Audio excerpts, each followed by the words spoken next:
Hello friends, good morning. मैं सिमरन आप सभी का स्वागत करती हूँ अपने चैनल पे और आशा करती हूँ आप सब लोग मस्त होंगे और स्वस्थ होंगे। और आपकी दुआओं से मैं भी बिल्कुल अच्छी हूँ। और यहाँ मेरी मॉर्निंग हो गई थी, मैं सुबह 6 बजे उठ गई थी। और उसके बाद आके मैंने भोले बाबा का दर्शन किया, फ्रेश होके मैं पढ़ने के लिए बैठ गई थी। और सुबह सुबह का व्यू बहुत अच्छा लग रहा था, पर ठंडी बहुत हो रही है इस टाइम। तो ठंडी से जो है मैं एकदम जाड़ा लग रहा था मुझे। उसके बाद फिर मैं आके चाय बनाने लगी थी, फिर मैंने आग भी जला दी। और आग मैंने थोड़ा सेका वेका, थोड़ा सा नींद मेरी अच्छे से खुल गई। उसके बाद फिर मैंने टाइमर अपना ऑन किया और फिर मैं टाइमर लगा के स्टडी करने के लिए बैठ गई थी। और आज मैंने लूसेंट, वस्तुनिष्ठ वाली एक लूसेंट आती है जिसमें सब ऑब्जेक्टिव दिए होते हैं। मैंने उससे गांधी युग के क्वेश्चन, जो जितने भी गांधी युग के 100 क्वेश्चन मतलब याद किए हैं। और मतलब पहले से मैंने थ्योरी अच्छे से पढ़ रखी थी, तो फिर मैंने जो ऑब्जेक्टिव टाइप्स के दिए दिए थे वो मैंने पहले अपने मन से सॉल्व किया, और जो भी मुझे नहीं आ रहे थे तो फिर मैंने पीछे से उसको देख के आंसर टिक किया। और मॉर्निंग में ऐसे लगभग मैंने 1.5 घंटे की पढ़ाई कंप्लीट कर ली थी। इस टाइम मेरे घर पे कोई है भी नहीं, सासू माँ भी नहीं है, वो भी थोड़ा बाहर गई हुई हैं। और मैं और मेरे हस्बैंड और मेरी बेटी और एक लोग और हैं, वो रहते हैं। 3-4 लोगों का खाना बनाना था मुझे, तो ज़्यादा काम नहीं था, तो मैंने चाय बना के उसके बाद मैं स्टडी करने में अपने लग गई थी। क्योंकि टाइम बहुत कम है और मेरा अच्छे से प्रिपेयर भी नहीं है, तो मैं सोच रही हूँ कि ये 40 दिन जो भी बचे हैं वो अच्छे से अपने स्टडी को दूँ।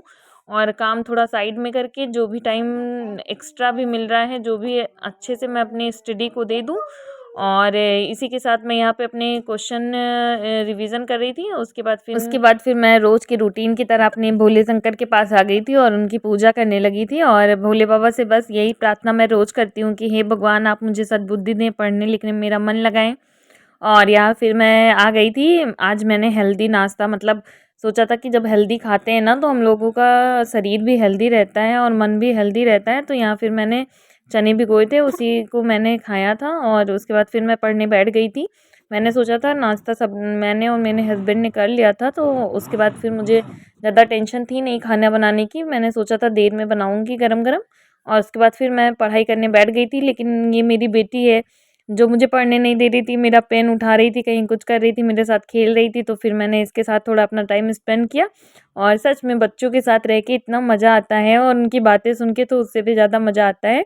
कह रही थी मम्मा टूट गया, छुट्टी मिल गई। मेज थी मेरी पढ़ाई वाली, वो टूट गई थी। तो मैं देख रही थी उसको कि क्या हो गया है, तो कह रही थी मम्मा टूट गई, छुट्टी मिल गई है। मम्मा आपको छुट्टी मिल गई है। तो मैं हंस रही थी, मैंने कहा इनको देख लो क्या बोल रही हैं। और फिर मैंने इस टाइम से अपना 2-2.5 घंटे की स्टडी करने के बाद फिर मैं किचन में आ गई थी। और मैंने आज कुछ ज़्यादा अच्छा बनाया नहीं था। मैंने आलू के पराठे बना लिए थे और मैंने और मेरे हस्बैंड ने और एक लोग और हैं जो रहते हैं घर पे मेरे, उनको दे दिया था। और इस टाइम से मैंने जो है अपना रूटीन फॉलो किया। और आलू के पराठे सच में बहुत मस्त लगते हैं, यम्मी यम्मी। उसके बाद मैंने काम अपना फिनिश कर लिया था और मैं बस यही सोच रही थी कि भगवान जल्दी जल्दी अपना काम फिनिश करके फिर मैं कैसे भी टाइम निकाल के अपना पढ़ने बैठ जाती हूँ। और मैं यही सोचती रहती हूँ कि भगवान बस आप इतना साथ दीजिए कि मैं अपनी जो भी मेरा कर्तव्य है वो उस पे अच्छे से चल पाऊँ और जो भी मेरी रूटीन है उसको फॉलो कर पाऊँ। जैसे मैं जो है सब कामों को करने में इतना मतलब बिज़ी रहती हूँ, जो मुझे ज़िम्मेदारी लगती है उसी उसी तरह से मेरे जब मैं पढ़ने बैठूँ भी तो वो भी मुझे ऐसा लगे कि मेरी ज़िम्मेदारी है, उसको अच्छे से मैं निभा पाऊँ, अच्छे से पढ़ पाऊँ, एकाग्र रह पाऊँ, अपने भी मन को एकदम स्थिर रख पाऊँ और दुनियादारी की बातों से बिल्कुल कट जाऊँ।